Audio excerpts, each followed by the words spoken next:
Consciousness versus awareness. What is the difference? Hello, and welcome to Clea's World. I'm Cleanda Chiarico, and today I'd like to explain the difference between these two concepts that get used interchangeably sometimes, even though they are quite different, related, but still quite different. I would like, before we start, to ask you to please like, share, and comment on this video, and also please subscribe to my channel if you haven't already done so. And I apologize, I know I'm a little bit congested, and this happens to be when it gets cold. So I hope that I am intelligible, but please bear with me. I will do my best.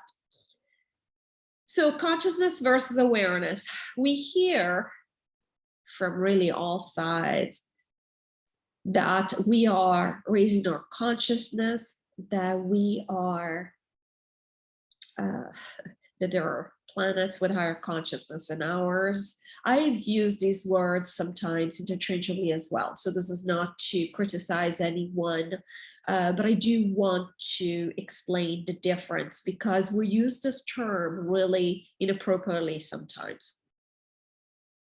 Consciousness is ever present. It cannot grow or reduce itself.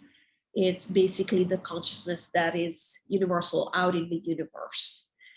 We are always tapped into consciousness because we are conscious beings.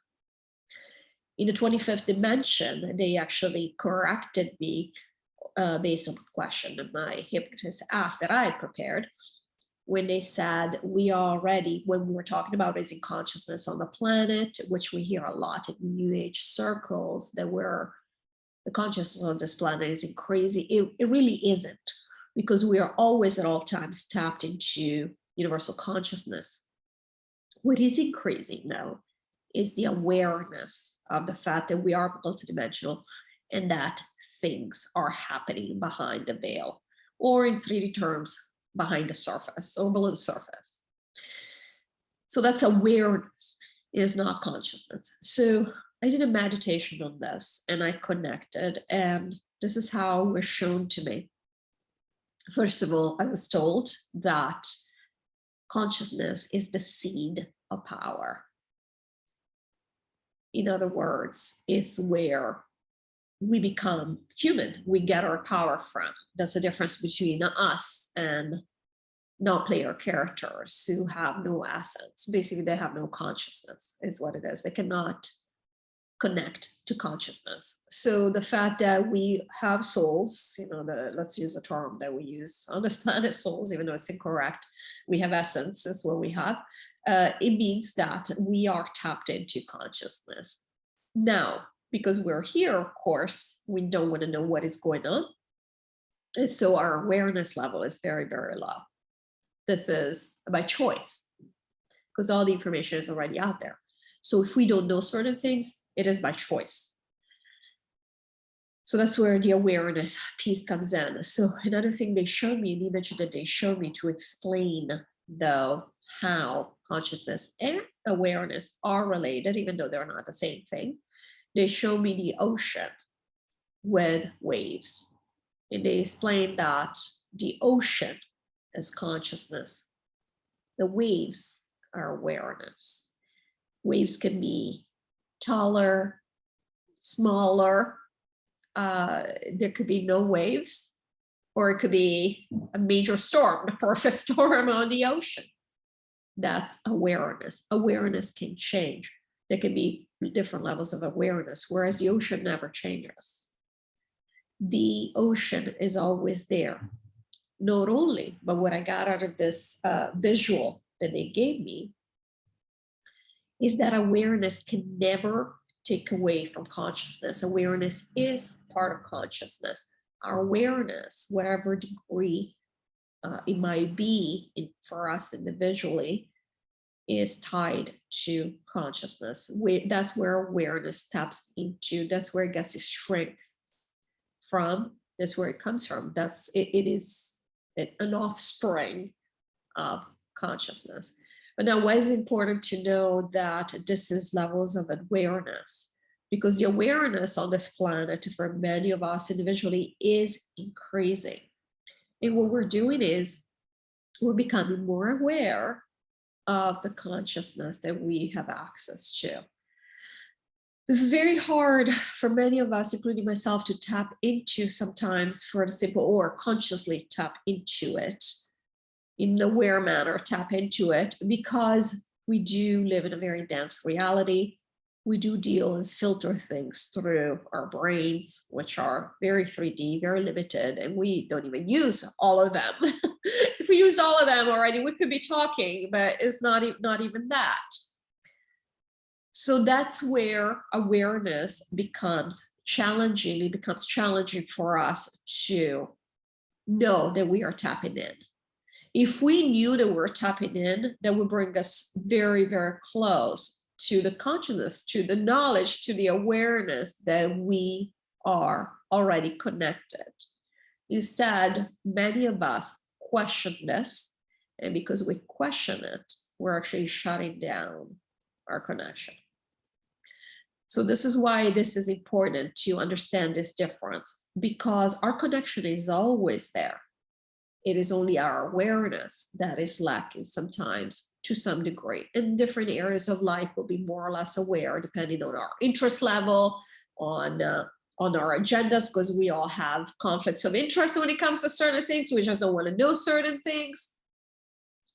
So, but it is a matter of awareness, which again is a matter of choice. We don't have a choice whether to be connected to consciousness or not. We are. That is the difference. But we do have a choice when it comes to awareness. We don't have to be aware of anything. We can just go through life like la, la, la, la, la, and that's perfectly fine. Of course, there are consequences to that, but it's our choice. If we are willing to bear those consequences, we can do this, but we cannot disconnect from consciousness. Now, when I say that we disconnect in the sense of if we are not aware that the connection is there, what that means is simply we cannot eliminate our connection to source, to consciousness, to the universal consciousness, which can also call source or whatever you want to call it personally. But the problem is that when we question the existence of this connection, all we're doing is we're just making it harder for us to be aware of this connection. So it does get a little confusing here, but basically the bottom line is this: they are very connected concepts, awareness and consciousness. So we're definitely not making major mistake when we say we're raising our consciousness or whatever it is. But I did want to explain it because we really want to delve into it. They are different concepts. And so very often I'll catch myself and say, we're not doing this, we're doing that. We're raising awareness. We're not raising our consciousness. And this is also true in case you're wondering about what we consider higher consciousness planets or civilizations. What we consider being high consciousness, they don't have more access to universal consciousness than we do. And by universal, I mean multiverse, the consciousness that's out there. They don't have higher access than us. They have more awareness of it. They live along different guidelines, and therefore they're more in tune with it. They can tune in more easily. Again, it's their awareness that's higher than ours. Oftentimes, not always. We make the mistake here on this planet to assume that higher civilizations, everybody in the higher civilization knows more than we do. They might know more in terms of what they see, but every population has ups and downs within itself, just like we do here on Earth. To say that all humans are a certain way, silly, as you well know. Same with our civilizations. But I want to bring this up because a lot of us tend to believe that whoever is out there knows more than we do. We don't. We all have the same access. In fact, one of the reasons why we decided to live this game this particular way on this planet is because some of our consciousness was seeping through to the point that it was unbelievable. So for example, I've asked about the first and second dimension, fairies, gnomes, et cetera, and we were told the reason we stopped believing or being aware of them was because they were too close to magic, and therefore they would have made us wonder. Again, technically they're already still there. I don't see them, so I don't know. I'm sure they're there. Everything we imagine with our thoughts is real, so I don't see why they wouldn't be. But we're not. I am not aware of them, haven't experienced them, and therefore I can pretend that they're not there. So that's part of the game I'm playing on this planet. So I can believe that everything here is real. Look around, it's all solid, so therefore it must be real. I'm beyond that now in many ways, but basically this is the idea of what we've been doing here.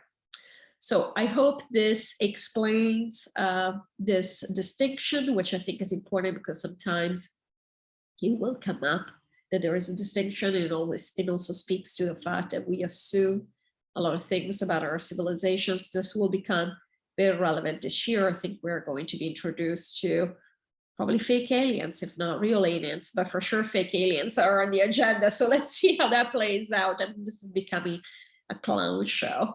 At any rate, so I hope it explains this concept and helps you think through this distinction. And it reminds you that you are connected at all times, whether you're aware of it or not. You cannot get away from consciousness because that's who you are. We are conscious energy. All right, so hope this helped. Please like and share this video. Please definitely comment because I'd like to hear from you. Subscribe to my channel if you haven't already done so. Thanks, and I'll see you again soon.